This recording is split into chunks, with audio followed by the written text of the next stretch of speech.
আমি যেই কোম্পানিতে কাজ করছি এক্সিলেন্ট ওয়ার্ল্ড, এই কোম্পানির উপর আপনার শতভাগ বিশ্বাস থাকতে হবে।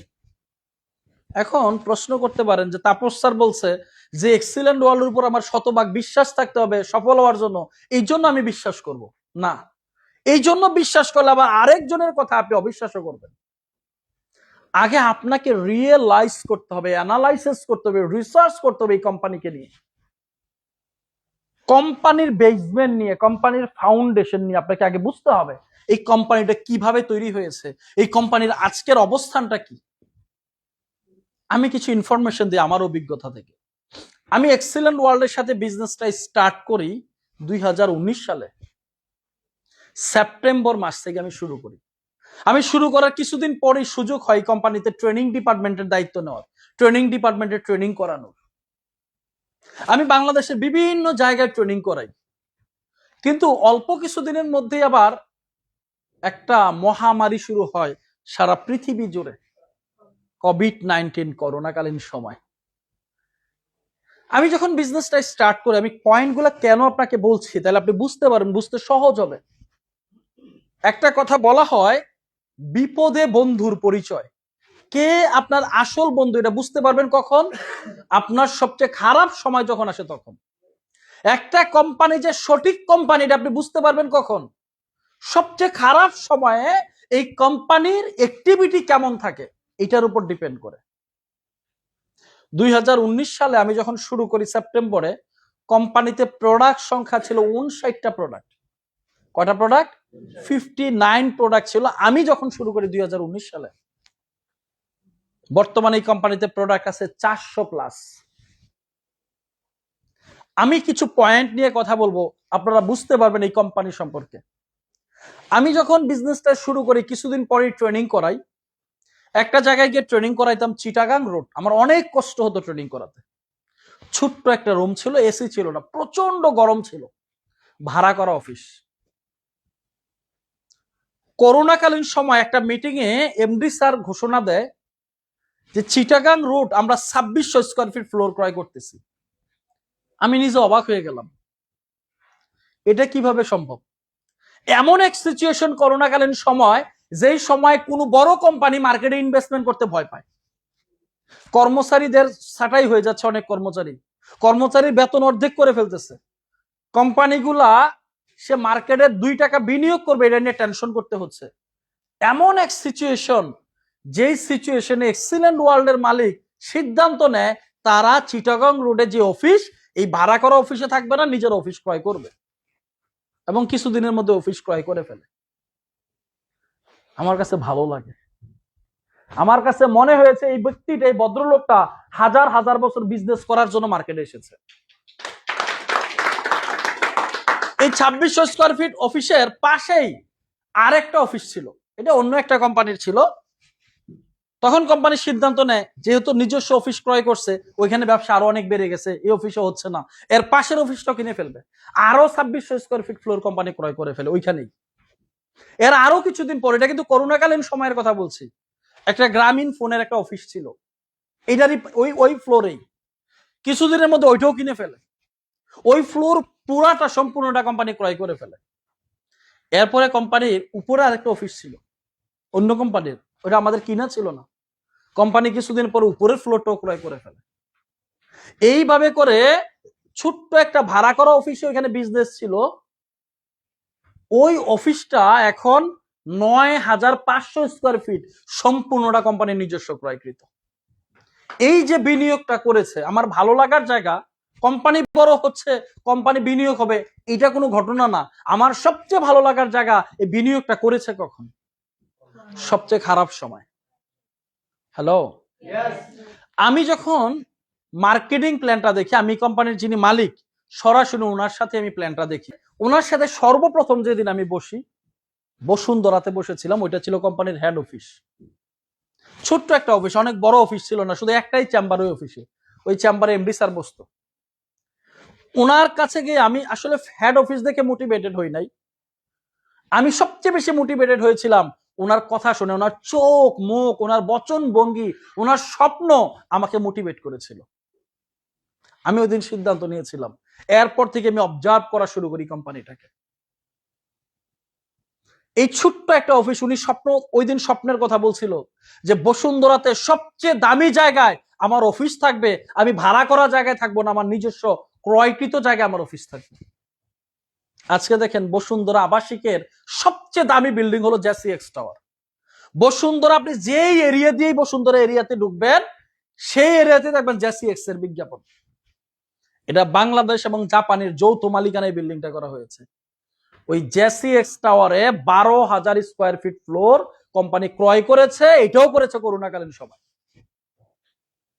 একটা কোম্পানির আসলে দূরদর্শী শক্তি কত বেশি হলে এত খারাপ সময়ে এসে কোম্পানি মার্কেটে বিনিয়োগ করার সিদ্ধান্ত গ্রহণ করে। আমি মিরপুরে ট্রেনিং করাতে যেতাম ভাড়া করা একটা অফিসে। ওই মিরপুরে কোম্পানি 5,200 স্কোয়ার ফিট ফ্লোর ক্রয় করে এবং ওইটাও কিন্তু করোনাকালীন সময় করে। কুমিল্লাতে 4,200 স্কোয়ার ফিট ফ্লোর কোম্পানি ক্রয় করে করোনাকালীন সময়। লক্ষ্মীপুরে 4,200 স্কোয়ার ফিট ফ্লোর কোম্পানি ক্রয় করে করোনাকালীন সময়। এগুলো কিন্তু কোম্পানির ব্যক্তিগত ব্যবহারের জন্য না, ব্যক্তিগত অ্যাসেট হিসাবে না, এই প্রত্যেকটা ফ্লোর হলো কোম্পানির অফিস, কর্মীরা কাজ করার জন্য। হ্যালো, এই কোম্পানিটা সময়ের পরিপ্রেক্ষিতে বড় হওয়া শুরু করে। মাত্র 59টা প্রোডাক্ট নিয়ে বিজনেসটা স্টার্ট করেছিল। আমি অবাক হয়ে যে আজকে যে ইন্টারন্যাশনাল মানের আমাদের ইন্ডাস্ট্রি, জিএমপি সার্টিফাইড ইন্ডাস্ট্রি, যে ইন্ডাস্ট্রিতে গেলে যেই কোনো নেটওয়ার্কারের মন বড় হয়ে যায় যে বাংলাদেশ একটা নেটওয়ার্ক মার্কেটিং কোম্পানি এত বড় ইন্ডাস্ট্রি তৈরি করতে পেরেছে। ওই টোটাল ইন্ডাস্ট্রির টোটাল কার্যক্রম কমপ্লিট করে কোম্পানি করোনাকালীন সময়। আস্তে আস্তে করোনার প্রাদুর্ভাব চলে যায়, আবার সবকিছু স্বাভাবিক হওয়া শুরু করে। কোম্পানির স্বপ্ন দেখা শুরু করে কোম্পানিকে আরো বড় করতে হবে। কোম্পানি আরো একটা নতুন কোম্পানি ওপেনিং করে, ইউনিটি ইউনিয়নি মেডিসিন ওষুধ কোম্পানি। কোম্পানিটাকে আরো বড় করার জন্য এই ওষুধ কোম্পানিটা করে কখন? এটাও কিন্তু করোনাকালীন সময়। যখন বিভিন্ন কোম্পানিগুলো ছোট হওয়া শুরু করে তখন এক্সিলেন্ট ওয়াল বড় হওয়া শুরু করে। বিভিন্ন বিদেশি কোম্পানিগুলো তখন করোনাকালীন সময় বাইরের থেকে প্রোডাক্ট দিতে পারে না, চায়নার কোম্পানিগুলো বন্ধ হয়ে যাচ্ছে, বিদেশি কোম্পানিগুলো বন্ধ হয়ে যাচ্ছে। ওই সময় এক্সিলেন্ট ওয়াল বাংলাদেশে রাজ করা শুরু করে। করোনার পরবর্তীতে কোম্পানির স্বপ্ন আরো বড় হয়। এই কোম্পানি আরো অনেকগুলো ব্র্যান্ডকে ডেভেলপ করে। কোম্পানি একদিন ঘোষণা করলো যে আমরা আরো একটি নতুন ব্র্যান্ড মার্কেটে নিয়ে আসতেছি। প্রাণ একটা কোম্পানি। এই কোম্পানিটা বড় হওয়ার পরিপ্রেক্ষিতে কি একটা কোম্পানিতে আছে? এই প্রাণ হয়ে গেছে আরএফএল, এই প্রাণ হয়ে গেছে ভীষণ, এই প্রাণ হয়ে গেছে টেস্টি ট্রিট, এই প্রাণ হয়ে গেছে মিঠাই। তার মানে একটা কোম্পানি বড় হলে আরো অনেকগুলো শাখা প্রশাখা তৈরি হয়। এক্সিলেন্ট ওয়াল বড় হওয়ার সাথে সাথে অনেকগুলি শাখা প্রশাখা শুরু হলো।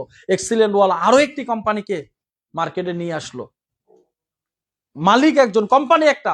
আমাদের নেটওয়ার্কিং সিস্টেমে বিজনেস করার জন্য আরো একটি ব্র্যান্ড মার্কেটে আসলো। নাম কি? শেফ। নাম কি?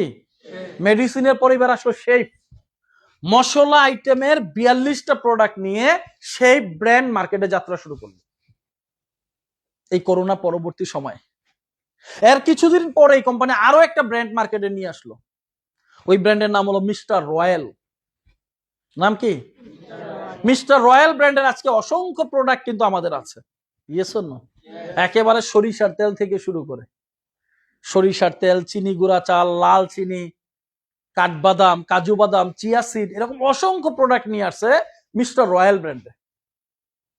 কোম্পানি বলছে বাংলাদেশে শুধু বিজনেস করলে তো হবে না, এই কোম্পানি হবে ওয়ার্ল্ডের নাম্বার 1 নেটওয়ার্ক মার্কেটিং কোম্পানি। আমাকে ইন্টারন্যাশনাল মার্কেটে বিজনেস করতে হবে। কোম্পানি ইন্টারন্যাশনাল ইন্ডাস্ট্রি তৈরি করলো দুবাইতে। কোথায়? দুবাইতে। ইন্টারন্যাশনালি কোম্পানির নিজস্ব ইন্ডাস্ট্রি তৈরি করলো দুবাইতে। দুবাইতে আরো নতুন একটা ব্র্যান্ডকে কোম্পানি ডেভেলপ করলো। ব্র্যান্ডের নাম কি? UKR brand. কি brand? Company day by day বড় হচ্ছে কিনা বলেন? এখন বাংলাদেশে তো কোম্পানির মুগদা অফিস, হেড অফিস, কোম্পানির নিজস্ব ক্রয়কৃত অফিস। দুবাইতে বিজনেস করতে গেলে তো অফিস করা লাগবে। কোম্পানি চিন্তা করলো না, দুবাই তো আমি ভাড়া করা অফিসে বিজনেস করব না। আমার লিডারদের মধ্যে কনফিডেন্স গ্রো করতে হবে যে আমি বিজনেস করার জন্য দুবাইতে আসছি। কোম্পানি দুবাইতে যে অফিসটা ক্রয় করলো এটাও নিজস্ব ক্রয়কৃত অফিস। বাংলাদেশে একটা কোম্পানি দুবাইতে অফিস করছে, অফিস নিজেরা ক্রয় করে ফেলেছে। কত দূরদর্শী পরিকল্পনা নিয়ে কোম্পানিটা বিজনেস করছে। হ্যালো, আপনাকে বুঝতে হবে আপনি কোন কোম্পানিতে কাজ করছেন। আমার কথা শুনে বিশ্বাস করার দরকার নাই, আপনি কোম্পানির অ্যাক্টিভিটি গুলাকে দেখেন। কোম্পানি কিছুদিনের মধ্যে আরো একটা নতুন ব্র্যান্ড নিয়ে আসলো। ব্র্যান্ডের নাম কি? ইউফিল। মাত্র 6টা প্রোডাক্ট দিয়ে ব্র্যান্ড শুরু হয়, এর কিছুদিন পরে আরো 10টা নতুন প্রোডাক্ট চলে আসে। অ্যাডভান্স লেভেলের যত কসমেটিক্স আছে, ফেস সিরাম, চুলের সিরাম থেকে শুরু করে ফেস স্কার্ফ, ফেস প্যাক, কি বলে সানস্ক্রিন থেকে শুরু করে যত অ্যাডভান্স লেভেলের কসমেটিক্স আছে, সকল কসমেটিক্স চলে আসলো আমাদের ইউফিল ব্র্যান্ডে। এইভাবে করে আমি যেদিন শুরু করেছিলাম মাত্র 59টা প্রোডাক্ট ছিল, বর্তমানে 400+ কোম্পানি পণ্য উৎপাদনে অলরেডি চলে আসছে। কোম্পানির লক্ষ্যমাত্রা আমরা ডে বাই ডে আমাদের 5000+ প্রোডাক্ট থাকবে। কত হাজার? 5000+ প্রোডাক্ট থাকবে। কোম্পানি যখন বড় হয়, এই কোম্পানি যে বড় হবে, এই বড় হবে কি দিয়ে? বড় প্ল্যান দিয়ে, বড় পরিকল্পনা দিয়ে। বাংলাদেশের যত নেটওয়ার্ক মার্কেটিং কোম্পানি বিজনেস করে, তারা বিজনেস করে স্টকিস বেস প্ল্যানে। কি বেস? স্টকিসকে আমরা বুঝি মানে আমার অফিসটা 5তলায়, 5তলায় আমার একটা স্টকিস থাকবে। এখানে কারা আসবে? আমার ডিস্ট্রিবিউটররা আমার পণ্য কেনাকাটা করবে। এক্সিলেন্ট ওয়ার্ল্ড বলতেছে ডিস্ট্রিবিউটররা যদি পণ্য কেনাকাটা করে, তাহলে এটা ওয়ার্ল্ডের নাম্বার 1 পণ্য কোম্পানি হবে না। ওয়ার্ল্ডের নাম্বার 1 কোম্পানি করতে গেলে বাংলাদেশে প্রত্যেকটা মানুষ পণ্য ক্রয় করতে হবে। 5তলায় যদি আমার শোরুম থাকে, পণ্য বিক্রি হবে না। আমার শোরুম হইতে হবে একেবারে ওপেন প্লেসে। তাহলে আমি স্টকিস বেস বিজনেস না করে আমি বিজনেস করব শোরুম বেস। কোম্পানি 2টা কনসেপ্টকে ডেভেলপ করলো, একটা হলো ইউনিটি এক্সপ্রেস, আর একটা হলো ইউনিটি প্লাজা। কোম্পানির লক্ষ্যমাত্রা 2030 সালের মধ্যে 50,000 ইউনিটি প্লাজা আউটলেট আমি তৈরি করব আমাদের মাধ্যমে। 50,000 শোরুম যদি হয়, প্রত্যেকটা বাজারে বাজারে একটা শোরুম হয়, একটা শোরুমে যদি মাসে 1 লাখ টাকা করেও যদি সেল হয়, তাহলে মাসে 5,000 কোটি টাকা সেল হবে। হ্যালো, কোম্পানি এক বিশাল বড় লক্ষ্যমাত্রা নিয়ে তার বিজনেস পরিকল্পনাকে ডিজাইন করেছে। এভাবে করে কোম্পানিটা এগিয়ে যাচ্ছে। আমি বলছি আপনি কোম্পানির উপর শতভাগ বিশ্বাস করেই বিজনেসে সফল হতে হবে, কিন্তু বিশ্বাসটা আমার মুখের কথায় নয়, বিশ্বাসটা আমি যেই কথাগুলো বলেছি এই কথাগুলো সত্য কিনা আগে যাচাই করেন। আমি বিভিন্ন জায়গায় ট্রেনিং করাতে যাই, এই জন্য আমি রিয়েলাইজ করতে পারি। আমার কথাই বুঝতে পেরেছেন কিনা? সফল হতে গেলে বিলিফ সিস্টেমের প্রথম বিশ্বাস কার উপর করতে হবে? কোম্পানির উপর। এই কোম্পানি যে দীর্ঘমেয়াদী বিজনেস করবে। আপনি হারিয়ে যেতে পারেন, অলরেডি আমরা একযোগ শেষ করে 13 বছর। আপনি হারিয়ে যেতে পারেন, আপনার বিশ্বাস না থাকতে পারে, বাট কোম্পানি যে বিজনেস করে যাবে এইটার উপর আপনার বিলিফ সিস্টেম ডেভেলপ করতে হবে যদি সফল হতে চান।